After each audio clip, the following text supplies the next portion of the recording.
If questions come in around being shamed in different contexts and people asking about that. Uh, a couple of different contexts. One is they're feeling shamed by the people around them for their addictions, and the shame makes them defiant. So, in feeling shamed, they go into a deeper, secretive world, and the addiction festers because of that. And they can't ask for help because to do so would make them susceptible to shame again. So it's a non-starter. Shame is like something that happens right on the front end of a conversation and shuts you down where you can't hear what someone is saying. And someone may be shaming you. That could be happening. But your work is to look at that, to get beyond that, and to listen to what people are saying. This is a really tough thing to talk about because I've been on both sides of this. I have felt shamed before in a number of ways, like around my addictions. I know what it's like to feel shame and then to go underground with that. So once you perceive someone is shaming you and you feel that, watch what happens. Watch how you're watch how after that you're not likely to open up to that person anymore. The wall of shame does that. It shuts us down. And in not being able to talk to that person or anyone else that you perceive as shaming you, you create this secret private world where your addiction then festers and grows. And shame is a driver for it. So the shame becomes an emotional driver for more compulsivity. And then as the addiction gets worse, you're likely to encounter the perception of shaming even more. As people are getting anxious or even angry around you, that's their work to do, right? They have work to do is to look at that anxiety and that anger. But that doesn't mean they can't say anything to you. How we deliver the information is everything. But your work as someone who's addicted is this. When you feel shamed around this, it's a perfect way to go into looking at that because that's a driver for your addiction. It feels like shit when someone shames you, and it can take over your whole body and just paralyze you. But those are opportunities to just go sit down in inquiry. And let me tell you how I would look at it if I were you. So let's say someone has just shamed me. They're saying, Scott, you're drinking too much, or whatever they're saying. And then instantly I'm defensive and I feel the shame. And so if I'm not awake to this, easily it starts to build this fortress of secrecy. So when it happens is right after that is a perfect time to start inquiring into this. Pull aside, pull away from the person, sitting in awareness, look at that person, and then say, I don't feel any shame.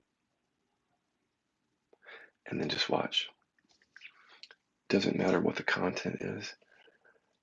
Rest and allow each one of the thoughts that object to that. Stay with each one, letting each one come and go. For a lot of time, you don't have to go into the body around shame because the bodily shame is Velcro to these thoughts about feeling shamed. So once you pull them up by saying, I'm not ashamed, here they come. Yes, you are. And here's the evidence. And here's some more evidence. And there's some more evidence. But you, as awareness, are standing as awareness, just allowing those to come and go. And as each one falls away, stay with each thought until it just kind of falls away in awareness, because as it falls away, it can take with it whatever energies were connected to that thought. So it makes a somatic shift in the shame just from watching these thoughts. Do that several times until that feels a lot lighter, but then you can turn up the heat because shame hides on us or within us. So you could put the person back up and say something like, I want to tell this person everything about my addiction, or I want this person to know everything about what I'm doing. that might bring up a deeper layer. But the same thing applies as your practice. Rest and allow each thing one at a time. It's really important for shame, in my view, to see things one at a time. Because as with anything, if it floods in, a lot of it floods in at once, it can feel like too much and it can shut us down and take us out of inquiry, especially if a lot of feeling or contraction is coming up.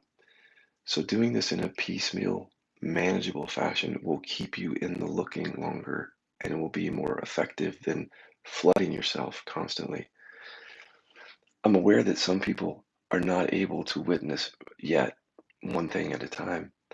So what I would say is just keep practicing that. But if things come in at once, several things, you may want to use a little tapping with that so that the flooding and the overwhelm doesn't happen. So it would be like this. I don't feel ashamed of this at all. Yes, you do. People have always done this to you. Your dad thought you were a failure. You're always going to be a piece of shit, whatever. Pictures, words. That's what I mean by the potential for flooding. But if you can stand as awareness and just let that collage of things be there, just observing it, that's kind of one thing. And then if that's too much, just move to tapping to where you take your attention off that group of things and then you move it to the tapping sensation and sound and rest there. And that just helps with that flooding because it loosens the identification with some of these thoughts. And then you just go back and observe the collage after tapping for a while, rest with it briefly, and come back to the tapping. And what that does is, again, it loosens that identification so that you can move on in the inquiry because there's a lot there. You don't want to just get stuck with these collages because, again, you need to move through them to get to the other layers. I've been on both sides of this coin. 20 years of active addiction, serious addiction, swallowing painkillers, 8 at a time, 10 at a time, and then people coming to me and expressing that there's an issue, and me feeling completely ashamed and shutting down and going further into addiction until it got really bad. And then I sought help myself. After being in recovery and working in this field, I've been on the other end many times, so I see how the relationship works with shame. I'm sensitive to both sides of this. The people, if you're a loved one, if you're someone who has a loved one who's experiencing addiction, your work is to inquire into the anxiety, the anger, the deficiency stories, like I'm helpless. That story, I'm helpless, can be very painful. Or the story that I'm a victim of what this person is doing, very painful. And then if you're coming from that pain, you can pretty much expect that the person's going to pick up on that energy because it hasn't been resolved and you're not coming from clarity. And then that's where they feel the shame. They actually feel your anxiety or your anger. So it doesn't matter what you're saying with your mouth, they're reading your energy. So now you know what your work is. But if you're on the side of the person who's being confronted by people, your work may be different, inquiring into the shame that you feel. I can't explain how important this is because it seems like shame is what's stopping us from healing and awakening in many cases. Switch over to the chronic pain conversation that I'm having with everyone. When I say look into your chronic pain because it could be emotional or psychological, that can bring up shame. And what shame does is it seems to protect us at first. Like it comes up and we know that it's there. And so we get away from the situations and the people that are bringing that up. But in doing that, we may close down around these topics. One of the worst things that I could have done during my chronic pain is just simply feel shamed because someone like Dr. John Sarno said it may not be physical, it could be emotional and psychological. Had I bought into the shame, can you imagine that I would not have gone into these areas of repression and trauma and I wouldn't have gotten a healing That's how important shame work is because it stops us right in the beginning of something and it shuts us down and we're in defense mode. But moving through shame is opens doors for us because once we move through that or we learn how to inquire into that, we then can be open to this work more, to actually working on the drivers behind the compulsions or working on the things that are creating the pain or the contraction. All right, guys, see if there's anything else on this.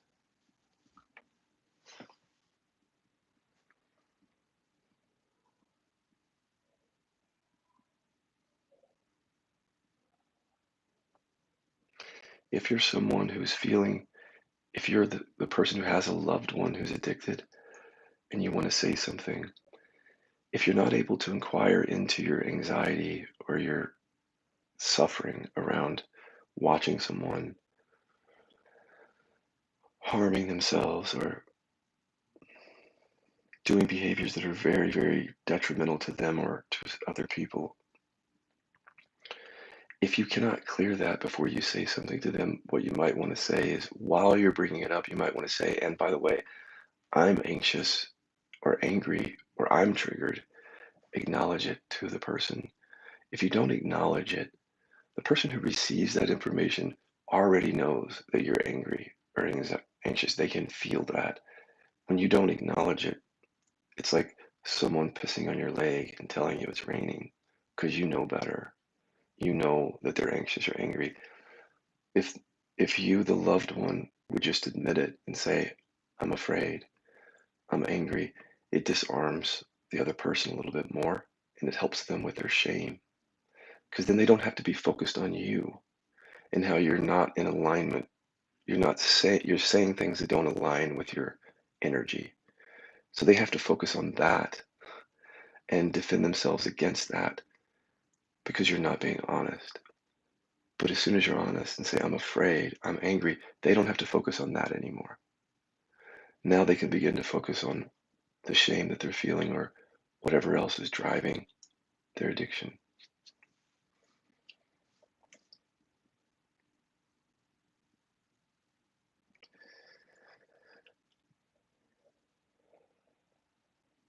There are some people who have loved ones who are suffering with addiction, and these folks cannot even say anything.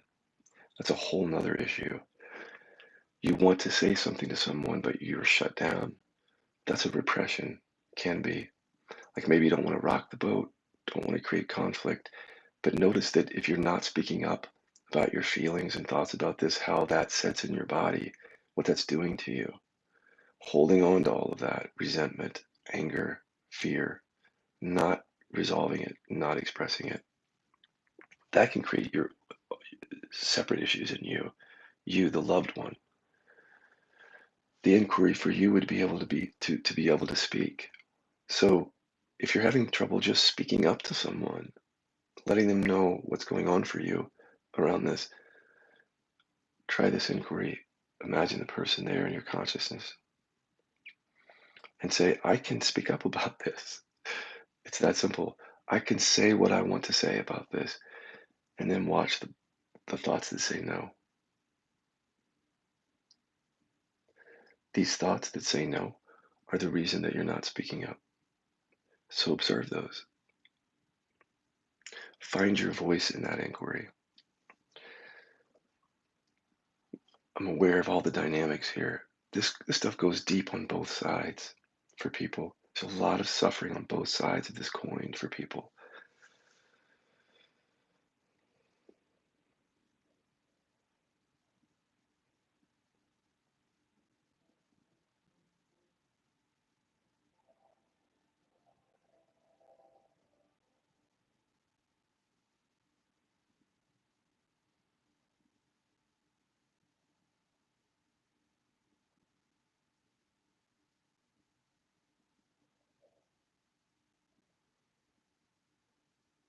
It's incredibly challenging when you're addicted to something to start dealing with the issues. In some cases, almost everything in your system feels like it resists that.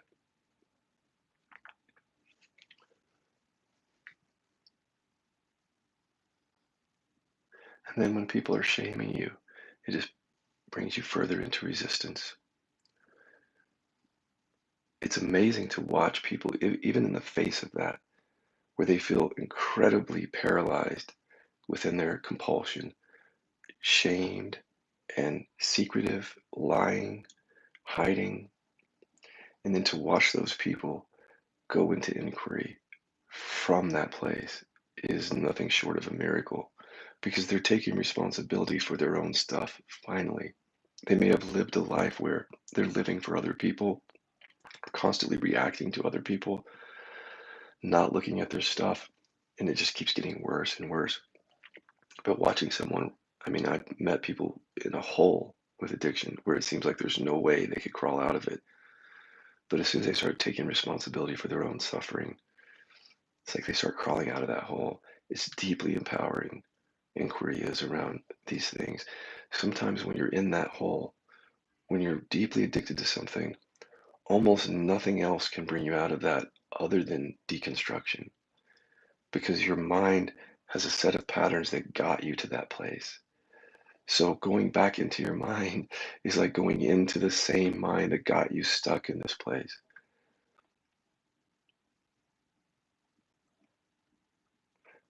There becomes an openness though to watch the mind. That's what I'm talking about. It's just beginning to observe it rather than to go into it to try to fix your issues. Now you're just watching things. And that's how you crawl out of that hole.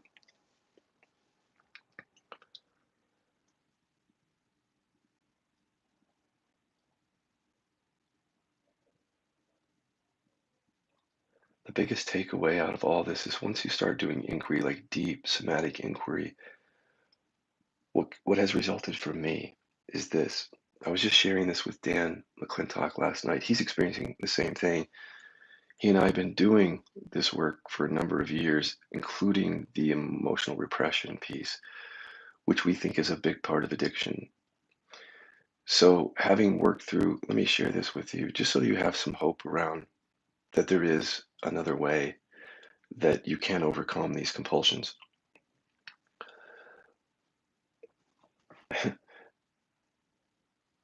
During the time that I was doing inquiry on emotional repression and trauma that was making my chronic pain really bad, nowhere in my mind was I thinking that as I do this work, it'll have some effect on any compulsions.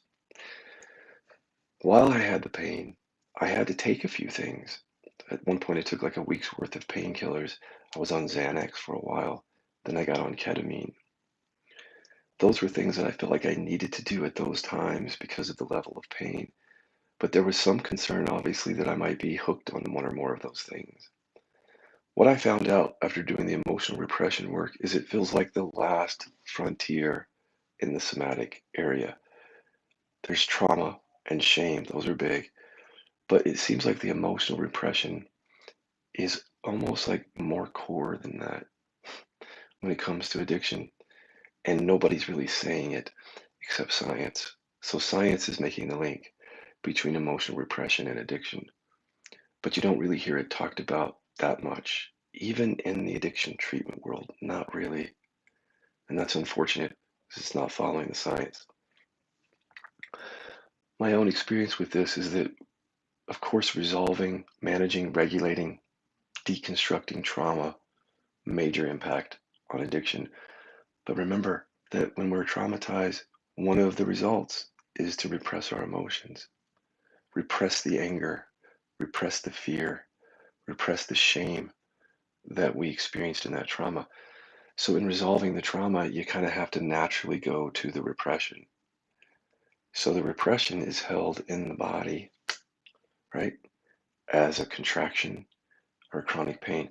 How many times have you heard me say through the years, these contractions or pain, they're the culprit? That's the reason that we're using compulsively. In our direct experience, that's what drives us. So you can go and read the science that says the brain does this, the brain does that. It's all good science, or most of it is good. But in our interior experience, we don't experience neurotransmitters. We don't see those. We don't see a spinal cord. We don't see this part of the brain. Those are all concepts trying to explain what's going on. In our direct experience, we experience something else, which is when you have a strong compulsion, feel down into your body at that tightness, that gripping contraction there, or that pain that seems to scream for relief. That's the issue. Now, what is that? What is held in the body? When you go into deep inquiry, you'll find out what's there. You'll see things like deficiency stories that haven't resolved themselves, old stuff, trauma hasn't resolved itself, and then as a result, emotional repression, literal repression of emotions in that area. If you think you've resolved the trauma, but you're still repressing emotions, that's likely held in the body, and then the body screams for relief, making the addictions compulsive. After working through the anger repression, even more of a different relationship with substances or things like that. The repression is such a big piece of the addiction thing, I'm telling you. Science is my only friend here. It's the only other people that I hear talking about it. And I wonder why that happened. But here's my thought about this. Emotional repression has been something very much out of reach in many therapies and spiritual methods. I'm sure that there are good ones out there. You just don't see it a lot. Really powerfully effective inquiry that brings up emotional repression and helps dissolve it. So if emotional repression is one of the biggest culprits in addiction, you can see why there's such a low success rate with addiction, because we're not getting to these deeper rooted issues. This is logic, guys. If you're stuffing down an emotion because you don't want to feel it and it's unconscious, it's just very easy then to reach for something that further stuffs it down. Simple math. You don't have to be a doctor to understand this. Watch your own experience. Now, you may not know why you're stuffing down pies, but you may know that, for example, you feel that in your stomach, that intense drive for that. That is what I'm talking about, is where that trauma and the repression is hiding. So you're already aware that your body is driving a lot of it, but you may not know how to go into that. And that's what we're doing, is learning how to go into that, lift those repressions. Then again, simple logic. If the emotion is not being held there anymore, the contraction or the pain won't be there. If that's what was making it there, then that has a change in the way you relate to all substances and activities, because you then are not reaching for this to stuff that back down. If you're reaching for something, it's more your body's not driving it. So there's a somatic no, or a somatic freedom where you can like take it or leave it. And that is freedom.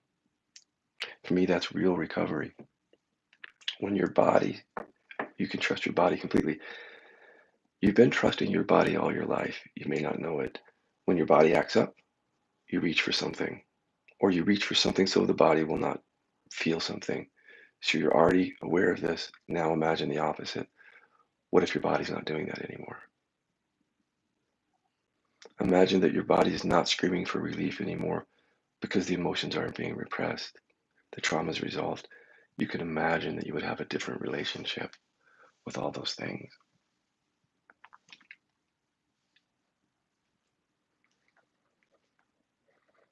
One big thing we have to get over is the way that we think about recovery. Is we tend to think about it as like, I'm going to do some things. I'm going to go to treatment for a while. I'm going to attend some meetings, and then somehow this is going to resolve itself. I think we're waking up to this. We're waking up to it now. Real recovery requires deep work, period. I see no way around that. Because if you look at the culprits, the trauma, the repression, those are held in the body. So any of these like very surfacey things that we do around addiction, like when we try to reprogram the mind to believe that we're an addict or to believe whatever, that's a poor substitute for the deeper work in the body. We figured out how to work with this. So if you're interested, we're going to start rolling out a new model of recovery. Dan and I are. We're going to bring it out to you guys, and we're going to start sharing deeply everything we've been doing around addiction and we want you to join us. So if you haven't subscribed to this YouTube channel, please do, because you'll start to see videos and things come across about a new model. Go to the Facebook Live page. Listen to Dan and I's enthusiasm around this. It's very organic. You should catch that enthusiasm. And then if you listen to us talk, it's very, very logical stuff that can pull you right into inquiry with us. Are you not tired yet of trying to manage your addiction? So with this, there's no management of that anymore because the body clears. When the body clears of those repressions and traumas, you don't have to manage. You're managing because that's not cleared yet. The mind has to try to manage behavior, hear me out, because the body is keeping the score. The body is compulsive towards it. All right, that's it. Don't want to beat a dead horse too much. Love you guys.